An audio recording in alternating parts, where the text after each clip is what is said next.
Good evening and welcome to Scotland at 7. My name is Kim Marshall and this evening we are joined by Linda Fabiani. Welcome, Linda. Thank you for joining us Hi, Kim. tonight. Hi. Good to be here. Good to have you here. I seem to be having a little bit of a problem with my autocue, but yeah.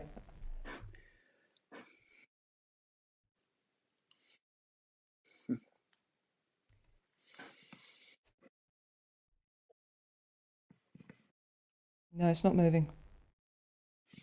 No, it's not shifting at all.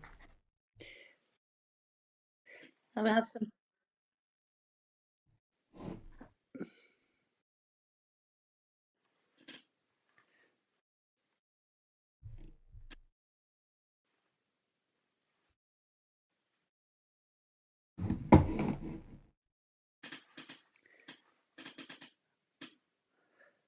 And technical problems resolved.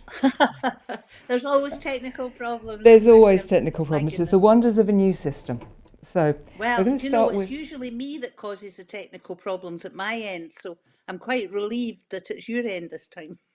So we're going to start with the Middle East update that at least 54,607 Palestinians have been killed and 125,341 people have been injured in Gaza since the 7th of October 2023, according to the Gaza Health Authority. 3 journalists have been killed and a 4th critically injured in an Israeli attack on the Al Ali Hospital, also known as the Baptist Hospital, in Gaza City, Al Jazeera has reported. Israel claimed it was targeting an Islamic Jihad militant operating in the courtyard of the Al Ali Hospital. More than 2,700 children under the age of 5 in Gaza were diagnosed with acute malnutrition in the second half of May, reflecting a sharp deterioration, reports the Office of the UN High Commissioner for Human Rights. The German Foreign Minister, Johann Wadephul, has criticised Israel's actions in the Gaza Strip at a press conference with his Israeli counterpart Gideon Saar in Birmingham on Thursday, again calling for more humanitarian aid to be allowed into the territory. The US-backed Gaza Humanitarian Foundation has said that it will open 2 supply distribution centres intending to provide aid on Thursday. The group had closed its facilities after the Israeli army had warned that roads leading to distribution centres were considered combat zones and was due to reopen them this morning, but pushed back the time for what it claimed were maintenance and repair works. It did not say when distributions of supplies would actually resume later today. Israeli Prime Minister Benjamin Netanyahu said on Thursday that the bodies of 2 Israeli Americans killed in Hamas's 7th October 2023 attack and held in Gaza had now been returned to Israel. Iran has strongly condemned the United States for vetoing a United Nations Security Council resolution that called for an immediate ceasefire and full humanitarian access in Gaza. Gaza's Civil Defense Agency said that Israeli strikes had killed at least 10 people in Gaza today as the military keeps up an intensified offensive. During a trip to Paris today, Brazil's President Lula accused Israel of carrying out premeditated genocide in Gaza. And the UN Relief Agency for Palestinian Refugees, UNRWA, has highlighted the lack of hygiene supplies for women and girls menstruating in the Gaza Strip. In a post on X on Thursday, the UN agency wrote, "There are around 700,000 women and girls of menstruating age from the Gaza Strip. Since the State of Israel imposed a siege on Gaza on the 2nd of March, there has been a complete depletion of hygiene supplies, including sanitary pads." And visiting EU Commissioner for the Mediterranean, Dubravka Suica, said that a 175 million euro package, for Syria was a clear message of support for its reconstruction. Suika announced the package in Damascus on Wednesday, saying that it would focus on sectors including energy, education, health and agriculture, helping to rebuild Syria's economy, support its institutions and promote human rights. A lot there. Linda, what more could possibly be being done in relation to Gaza by our UK government? The Scottish government called for a ceasefire as far back as October 2023. Layla Moran was vociferous in her support, not just for her family, but for others for some time. And it seems to be that finally we've got a bit of a break in ranks. Kit Malthouse, a Tory MP, has frequently been speaking up in favour of Gaza and interrupted yesterday's ministerial statement on Israel and Gaza. Do you have any thoughts on the situation? Yeah. It just seems to be going on forever. And what more could the UK government do? Well, with its very limited powers, the Scottish government has been consistent in condemning what's going on in Gaza. And of course, the West Bank. We should never forget the West Bank, what's going on there. What more could the UK government do? Well, they could stop using sophistry when they talk about the arms export licenses and just stop any licenses where weapons or weapons parts are likely to end up being used against the Palestinian population. I remember many years ago with the previous Labour government, Robin Cook was the MP at that time who was responsible for arms sales, and he said that a Labour government should never supply arms that would be used for external aggression or internal repression. And here we are with the Labour government supplying arms that are quite clearly being used for external aggression. And as I say, using sophistry to pretend it's not really arms. There's contracts they can't get out of, it goes into a pool. What then happens to these bits and pieces is then nothing to do with the Labour government, complete nonsense. So that could stop for a start. They could also recognise the Palestinian state. There's a move by some of the European leaders to do that. I believe that that would be a move that the UK government could take. Stop sooking in with the US and just put your principles on the line and show that you really care about what's happening in Gaza and what's happening in Palestine. So recognise the Palestinian state. I was very annoyed the other day to see that there were yet again some Labour friends of Israel visiting Israel and being lauded by some of the Israeli government ministers who have been saying the most heinous things over the last months and couple of years about Palestinians. And there, these Labour friends of Israel are standing there smiling and pally with these people. So there's a lot that the UK government could do. The fact that there's even Tories breaking ranks now would show you that this is just such a horrendous situation.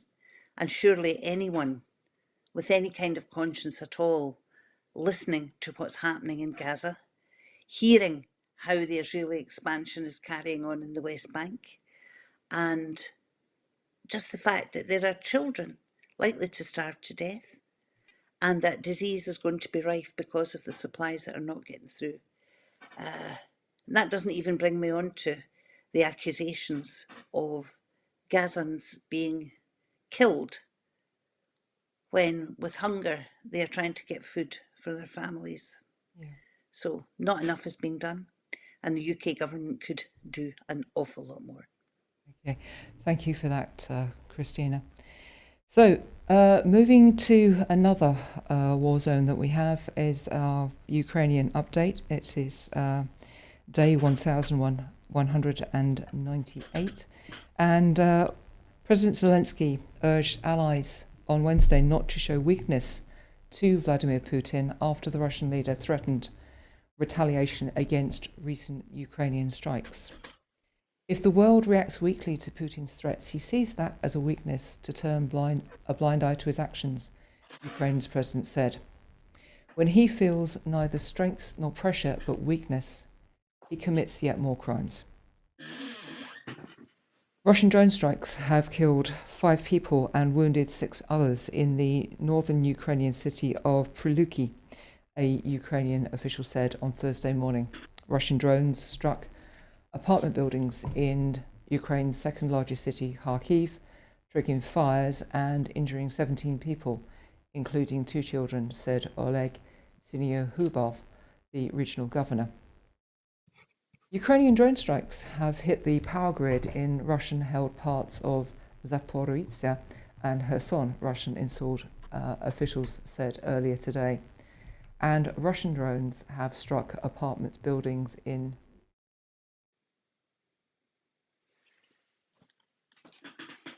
I'm sorry, that appears to have repeated itself. Unnamed US officials have told the Reuters news agency that the Ukraine's drone attack over the weekend hit an estimated 20 Russian warplanes and destroyed about 10 of them. They described the attack as highly significant.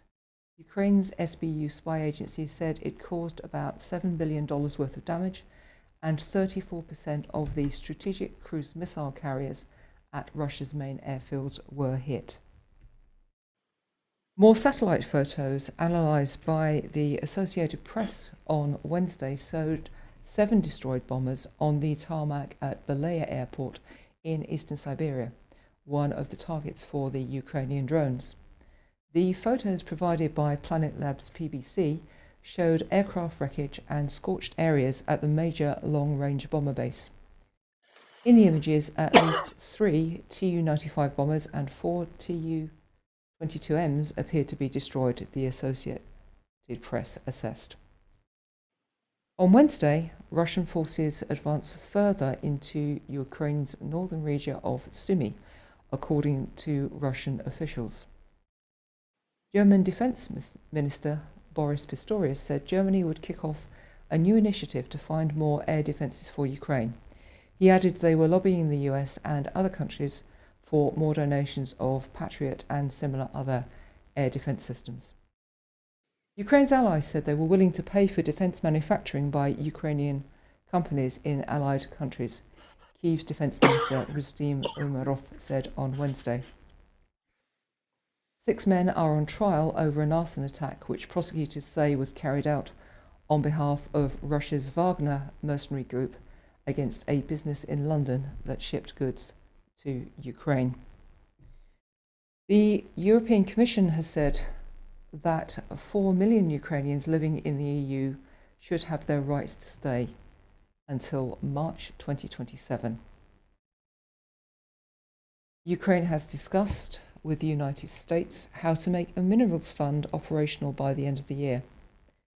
And Pope Leo has urged Russia to take steps towards ending the conflict in Ukraine when he spoke to Vladimir Putin for the first time, the Vatican said on Wednesday.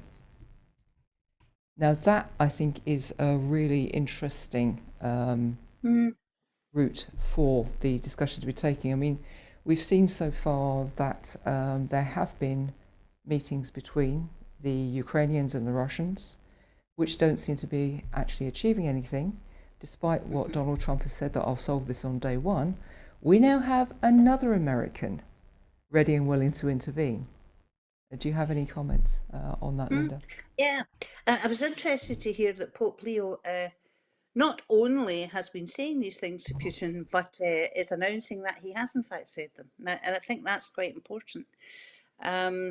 It's interesting. Well, I don't know if President Putin, on a personal level, will care too much about what Pope Leo says to him. But from what I've read over the years, although the Pope is not head of the Russian Orthodox Church, there is a great respect for the office of the Pope amongst Russians and among Russian Orthodox believers. So I hope that Pope Leo will be listened to here. I would also hope that President Trump would take note of what Pope Leo is saying as well, and recognise that, well, in my opinion, he's been played by Putin, very, very much so. And Trump was saying today, there's going to be recriminations because of what the Ukrainians did to the Russian air bases in Siberia, etc., and it won't be pretty.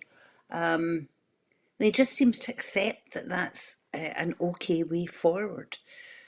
So I hope that Pope Leo's intervention might help somewhere along the line.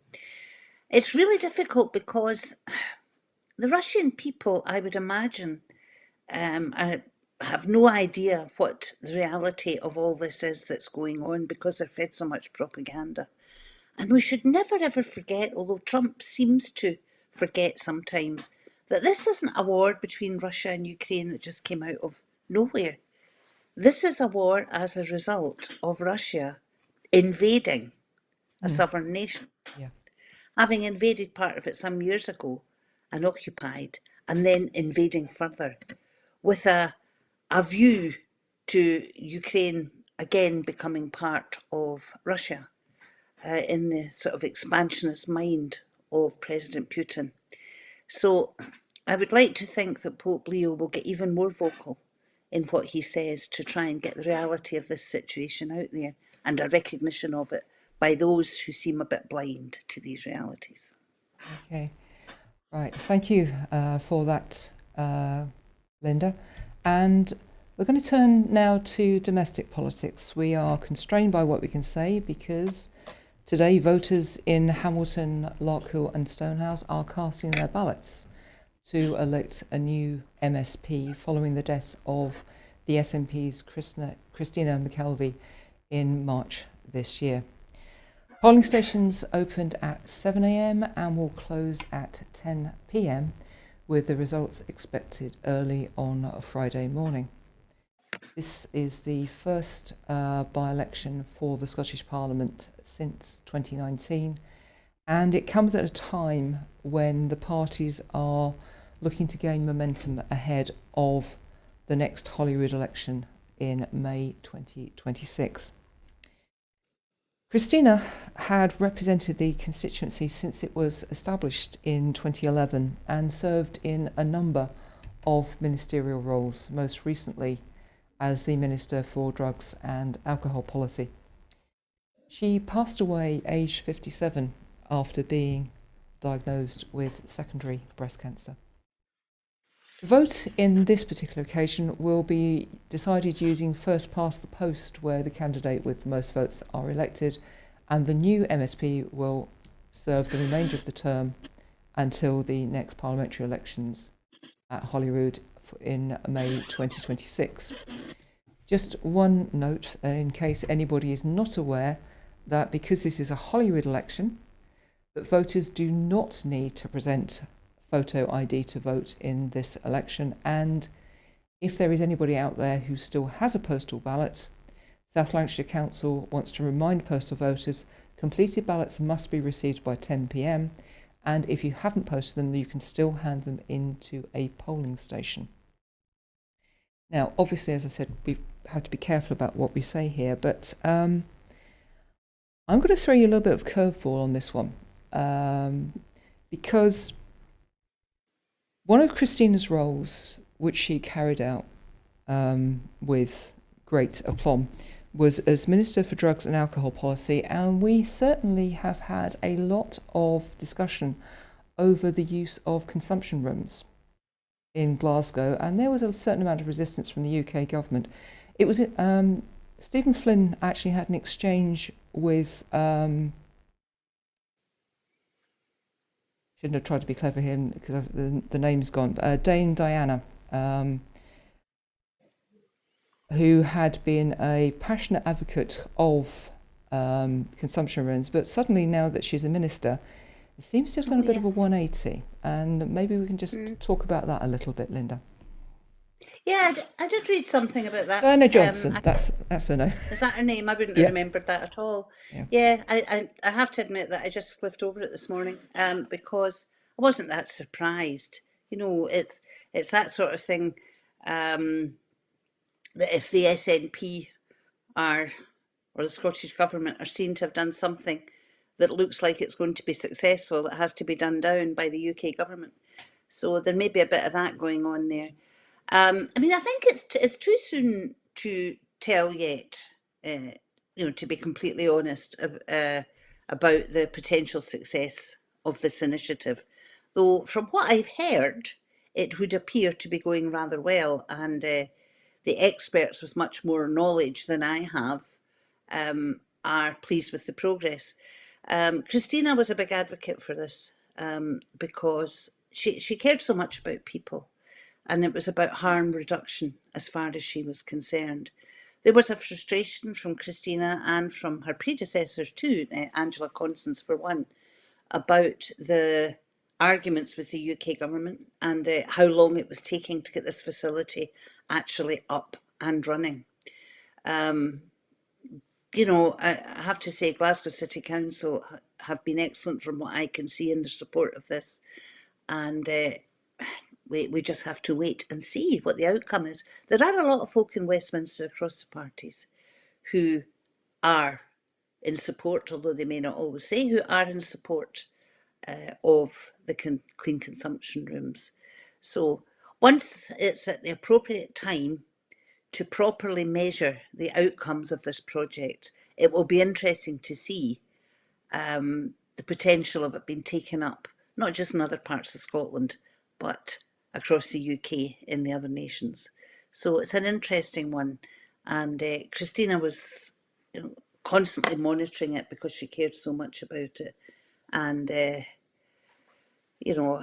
I hope that whoever takes over her role, her ministerial role, at some point, I know it's the health secretary that's doing it just now, but I would hope that whoever takes over direct responsibility for drugs and alcohol policy will be as passionate about people's lives as Christina McKelvey was. Right. I was hoping, do we have a list of the candidates standing in the by-election? Thank you. I wasn't quite sure it was going to come up. So there you see Colette Bradley, Scottish Socialist Party, Andy Brady, Scottish Family Party, Ross Lambie of Reform, Katie Loudon of the SNP, Janice Mackay, the UK Independence Party, Anne McGuinness of the Green, Ashley Mears, Liberal Democrats, Richard Nelson, Conservative, David Wilson, Labour, and Mark Wilkinson, Independent.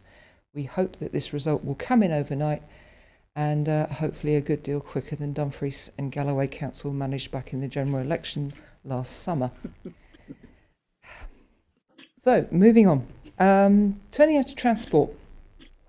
That the SNP has called on the UK government to confirm whether Scotland will receive a full Barnett consequential from the new transport funding announced in England ahead of the UK spending review next week. The UK Chancellor, Rachel Reeves, has pledged significant investment in public transport across the regions, including the Midlands, north of England and the West Country. The SNP is now demanding clarity on whether this will result in proportional funding for Scotland, as is usually applied through the Barnett formula when the UK spending affects devolved areas. The concern centres on transparency and equity in infrastructure funding, especially where spending decisions are made at a UK level and have implication for the Scottish Government's devolved budget. The Barnett formula is designed to ensure Scotland receives a population-based share of public expenditure in areas such as transport, which is devolved to Holyrood. The Scottish Government has continued to invest in its transport network, including rail improvements, ferry services and low-emission buses. However, the SNP argues that major commitments made by the UK Government to projects in England must be accompanied by funding allocations that follow equivalent investment in Scotland. There has been no confirmation so far from Westminster on what the transport investment will mean for Scotland's budget. The SNP has stated that clarity is required urgently and warned against Scotland being overlooked in UK-wide funding decisions. The UK government spending review is expected next week and is likely to set the direction for infrastructure investment across all parts of the UK. The SNP has said it will continue to push for Scotland's fair share as determined by established funding mechanisms. Oh, this is a good one, Linda. I mean, I've seen a lot of angst, particularly being expressed by people in Wales, where they've had various projects designated as English and Welsh, despite the fact the trains are going nowhere near. For example, the reinstatement of the Oxford-Cambridge line. But it seems to be that yet again, the lion's share of funding is going to England. Your comments? Yeah. Well, there's a few issues in here. I mean, it's fairly typical. I mean, you only have to look at the biggest example of that, the HS2 project. Absolutely ridiculous how that was dealt with and how there's nothing coming to Scotland and any benefit of that at all. As far as this announcement's concerned, it was an interesting one. I think it was 15 billion she announced. And I'm absolutely positive that when I listened to her announcing it, I think it was in Birmingham, alongside the mayor there, she said an additional 15 billion. But you know, it's not an additional 15 billion because the Tories had already pledged half of that before they demitted office. So it's an additional 7.5. When challenged on that by a journalist that was there, she said, and this is just ridiculous, she said, yeah, but they wouldn't have spent it. We're pledging to spend it. I mean, it's childish stuff. As far as the UK, the way the UK deals with the devolved nations, the basis of any of these negotiations, agreements, should all be based in respect. And there was a lot of time spent on joint discussions with the UK governments of various hues certainly since 2007, about how respect should be shown to the devolved nations. And I think it's absolutely ridiculous that you get a Chancellor of a UK government standing up and making an announcement without previously talking to her counterparts in the devolved administrations about how that will affect them. So the idea that this big announcement has been made without Scotland's government knowing how the Barnett consequentials will feed down from that just shows a complete and utter lack of respect. And they wonder why there is an increase in support for independence. That's why. Because with every move they make, Scotland comes secondary. Scotland doesn't matter. There is no respect shown to Scotland, the nation. And in Wales as well, we have seen, even though it's a Labour devolved administration there, we have seen support for independence rising in Wales. And a lot of that is about lack of respect as well. So carry on, Westminster, because all you're doing is increasing support for independence, as far as I'm concerned. And I spent a lot of time as an MSP, both as committee convener and as a member of the government at one point, dealing with Westminster and pushing for respect. And it was absolutely appalling in 2007 to see how the Scottish government under the Labour and the Lib Dems had been completely ignored for all these years. And we really pushed for changes. And the Scottish Parliament, through its committee structure, pushed for changes as well. Huge committee inquiries about it and agreements made. The Smith Commission was only one of them. And then the changes to the Scotland Acts as it went on from there. And it all seems to be forgotten. And I think they'll pay the price for it. Well, we'll wait and see. But let's move to another area where It's arguable there was a massive lack of respect shown to Scotland and Brexit. That there's a new planning bill being introduced by Labour in relation to planning and infrastructure, which will be debated at Westminster this week, and it would allow developers in England to bypass EU-era nature protections by paying into a restoration fund instead. Under the proposals, developers could carry out work on habitats currently protected under the EU's Habitats Directive, such as those which are homes to otters, salmon or dormice, as well as sites of special scientific interest and special protection areas. In place of these protections, developers would be allowed to contribute financially to a nature restoration scheme. The bill could affect over 5,000 environmentally significant sites in England, and these include landscapes such as the New Forest and the Peak District, and rivers such as the Itchen and Wensum, some of the country's most ecologically valuable areas. Conservation groups and opposition parties have raised concerns that the bill may accelerate the decline of species and ecosystems already under pressure. The Office for Environmental Protection has said the legislation represents a step back in terms of safeguarding nature.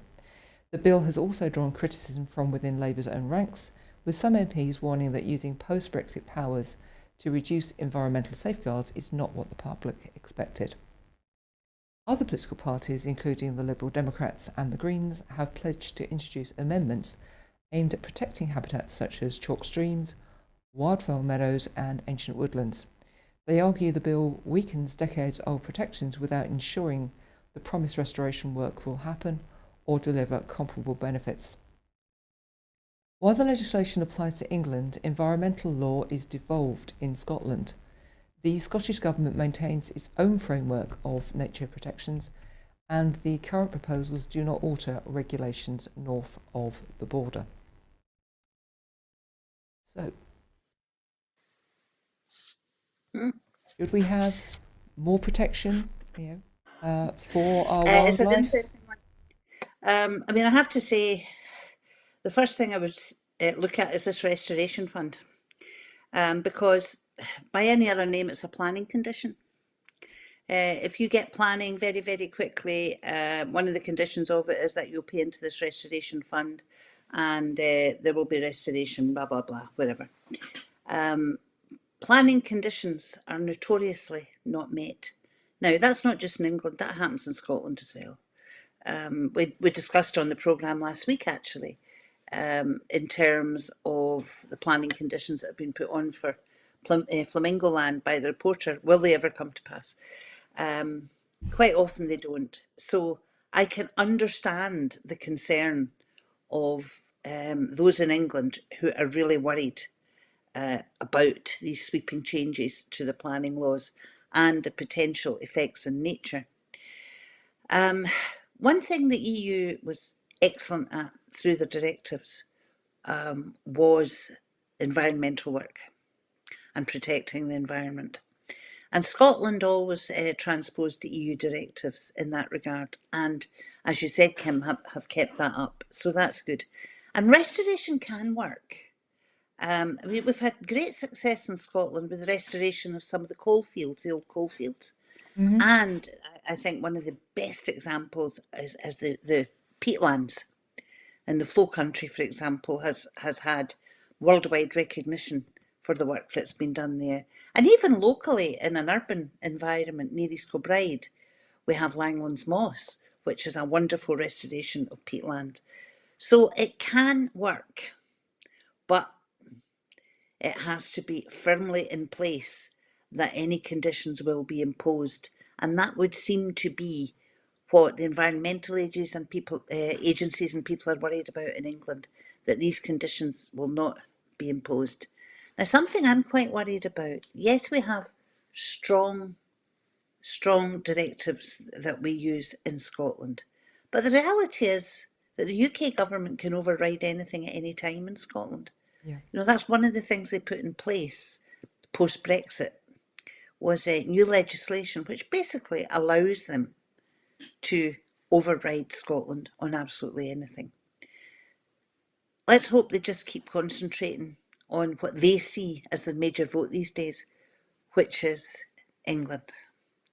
I feel quite sorry for Wales, because no doubt they will be imposing things in Wales as well, through the devolved administration there, which is of the same hue as the Westminster one. But we have to protect Scotland.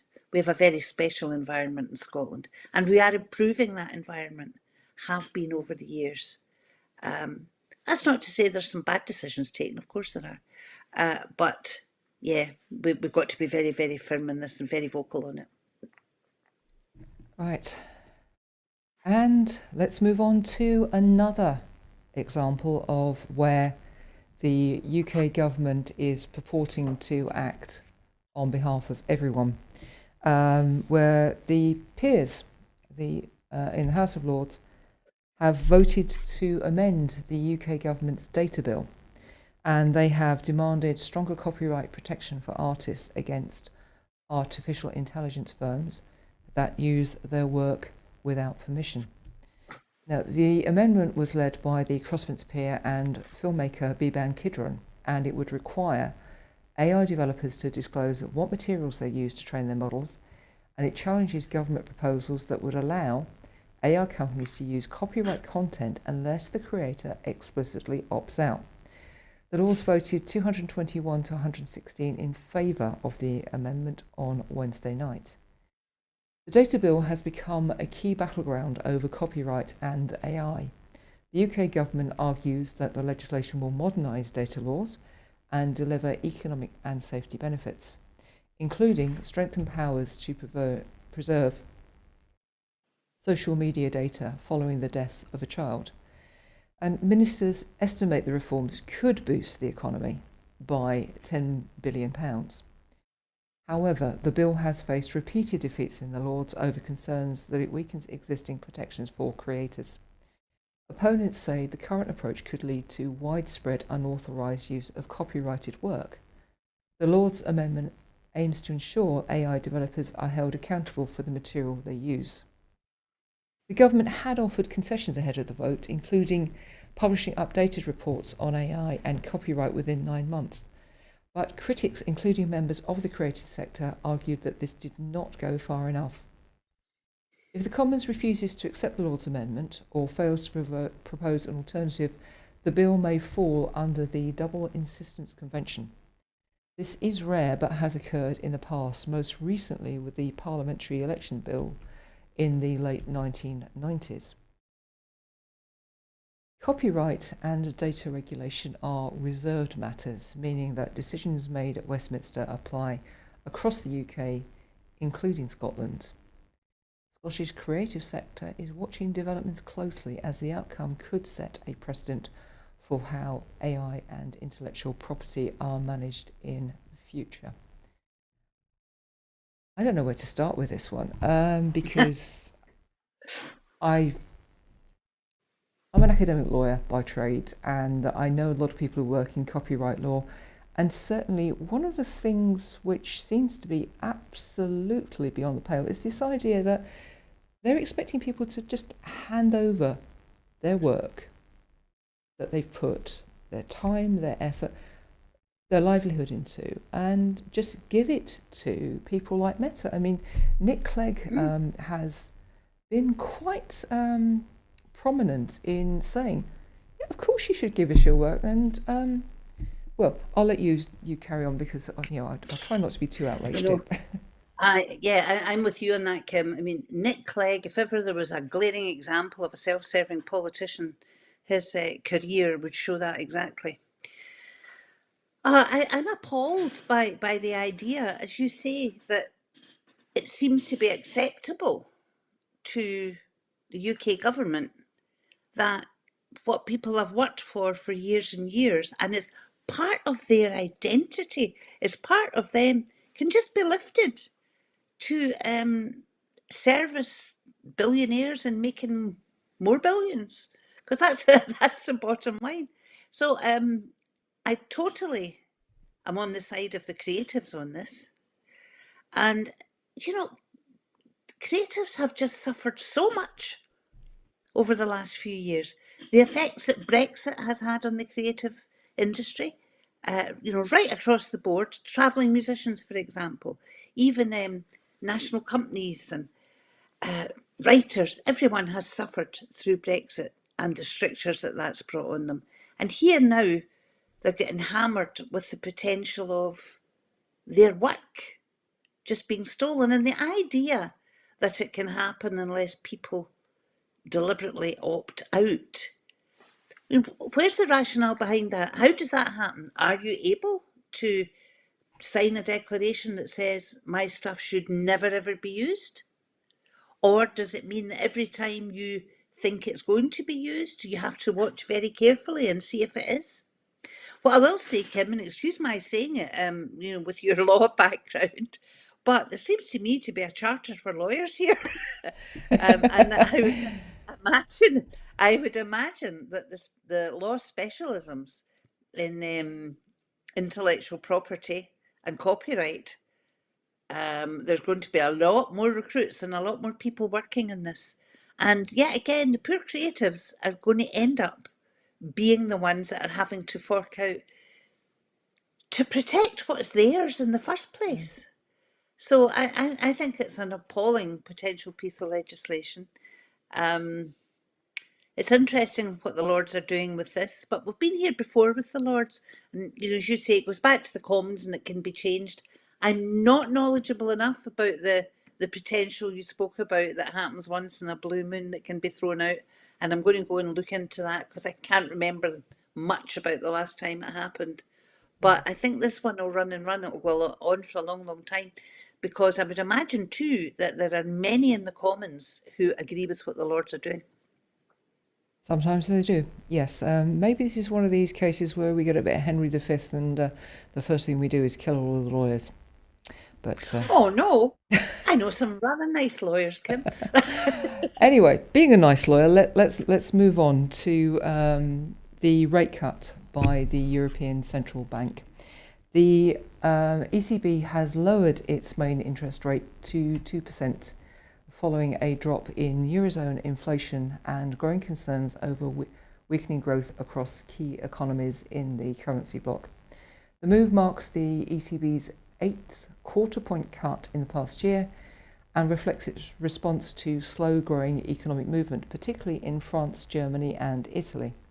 The rate cut brings the Eurozone's borrowing cost to less than half that of the UK, with the Bank of England recently reduced its rate to 4.25%, and well below the US Fed's rate range of 4.25 to 4.5%. The ECB cited falling inflation, down to 1.9 last month, just below its 2% target for the decision. It also noted the impact of global trade tensions, particularly US tariff policies, as a drag on exports and business investments. However, the bank expects rising government spending on defence and infrastructure to help offset some of the economic pressures in the medium term.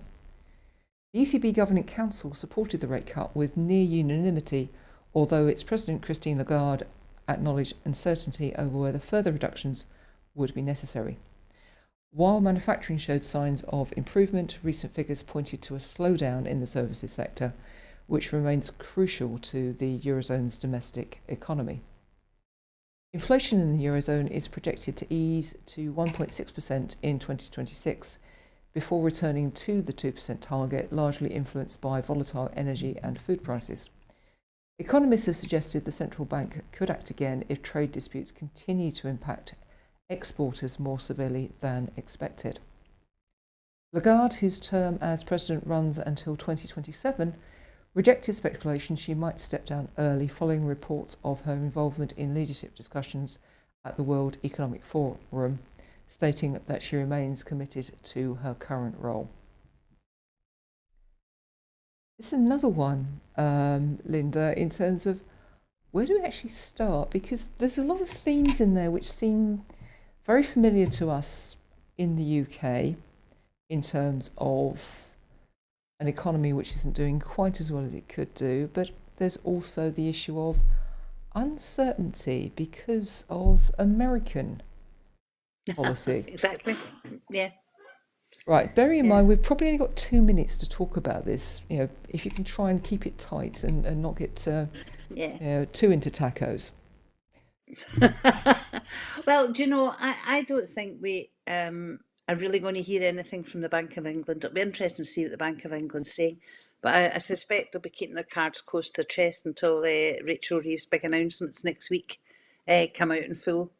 And then they're likely to look at the markets and do something then. I mean, one of my concerns is that, and I've always had this concern, is that we always look across the Atlantic. Even when we're members of the EU, we looked across the Atlantic from the UK as opposed to over to mainland Europe.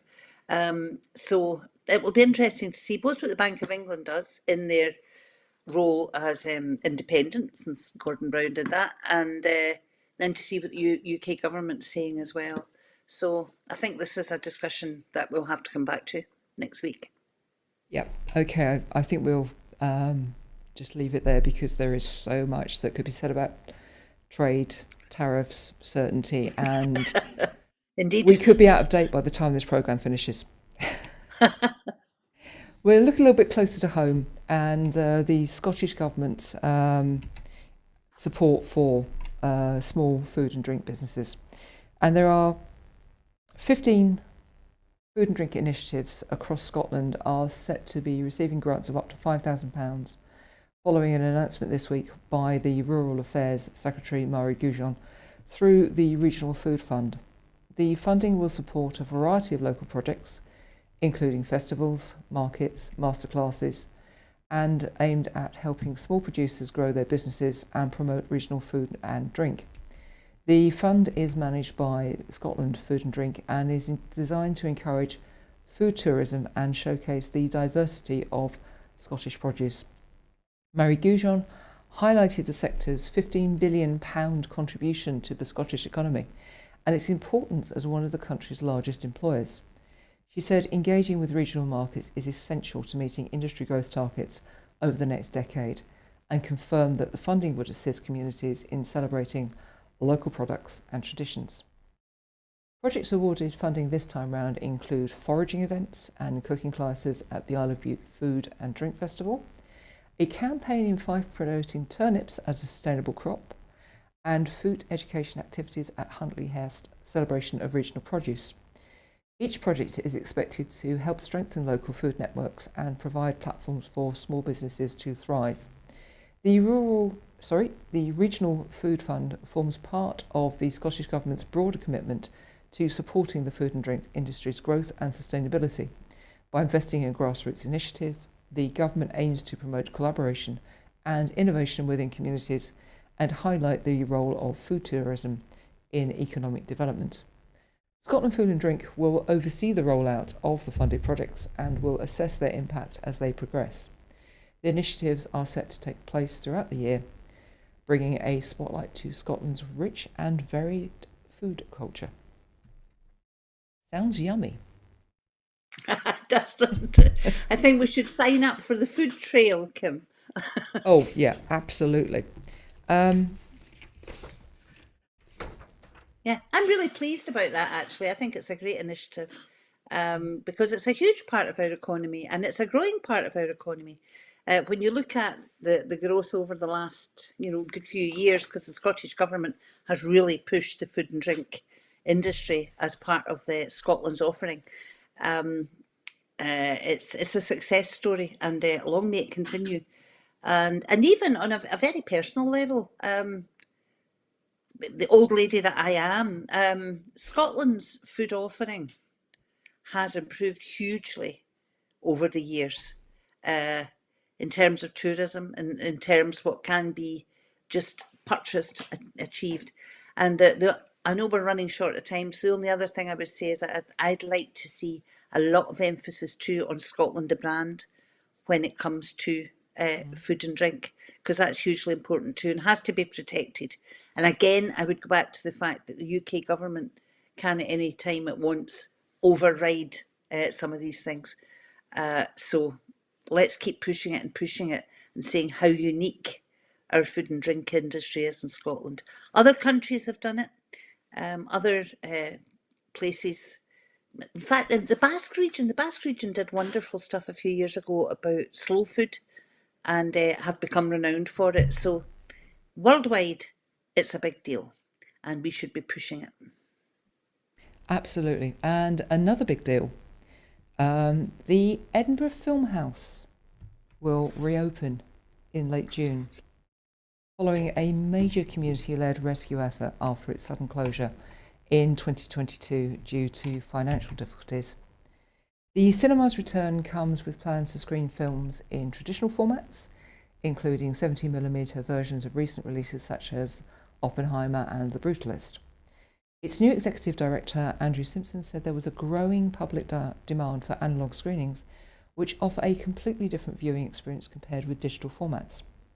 Simpson's, formerly of Tyneside Cinema in Newcastle, said the Filmhouse's collection of 70, 35, 16 and 8mm projectors allows the venue to show a wide range of films, both modern and archival. The cinema will also continue using its digital equipment, but its heritage technology remains a key feature that sets it apart. According to Simpson, the use of traditional formats has already drawn strong interest from audiences at other venues. The Filmhouse's revival follows the Open the Doors campaign, which raised over £324,000 and secured £1.5 million in public funding. Support came from the creative sector, including backing from Screen Scotland and Creative Scotland, as well as actors such as Brian Cox and Dougray Scott. The refurbished venue now features 4 screens, new seating and a reopened bar and restaurant, and is being leased on a 5-year agreement from Caledonian Heritable. The closure of the Filmhouse by the Centre for the Moving Image in October 22 also led to the temporary suspension of the Edinburgh International Film Festival. That festival was restructured in 2023 by Screen Scotland and relaunched as an independent event in January 2024. The Filmhouse is expected to again play a central role as one of its venues. Simpson said the reopening demonstrated how local communities can successfully campaign to preserve valued cultural institutions. So, a night out at the cinema in Edinburgh is back on. Good news. I mean, it was always a great venue, the Film House, and I'm sure there are many people like me now thinking, do you know what? I didn't go enough. And you know, when you hear something very, very special like that is closing, you think, oh, I wish I'd supported it more. So I certainly intend to be more of a regular visitor than I was to the Edinburgh Film House, because it was a great venue. I haven't read into all their plans for the future either, but I really love the heritage technology push that's going on, and I hope that'll encourage a lot of educational programs too, because I do think there is a bit of a backlash about digitalisation in some ways, and that traditional filmmaking is, you know, moving out of its sort of little niche place that it was in for a long time. And I think there's a lot of young people would be really interested in it. So, yeah, I can see them going from strength to strength. Excellent. Right, just 2 small items to finish with. Breaking news. We have heard that Zia Youssef has resigned as the chair of Reform, saying that working to get the Brexit Party elected was no longer a good use of his time. Ooh. And finally, a ferry's good news story. That the Calmac MV Islay, which is a hybrid electric ferry, has successfully completed its first sea trials. So the damn things do float. Absolutely. So that's it for tonight's Scotland at 7. Thank you for our fabulous guest, Linda Fabiani. And before I go, it's been my absolute pleasure. I just want to remind you that at Broadcasting Scotland, we depend on the generosity of our supporters. To everyone who's donated and everyone who's signed up to make a regular monthly payment, thank you very much. We face costs of over £4,000 every month, but only receive donations of about £2,500. We have raised over £10,000 this year so far, but that is £14,000 less than we need to be on target to pay our bills every month. and we urgently need to raise as much of that £14,000 as possible immediately. Our programmes will always be free to view. However, if you can afford £5 a month, please consider becoming a Broadcasting Scotland supporter, and please donate whatever you can afford. Thank you, and again, thank you to Linda, our guest. Goodbye, and thank you for watching.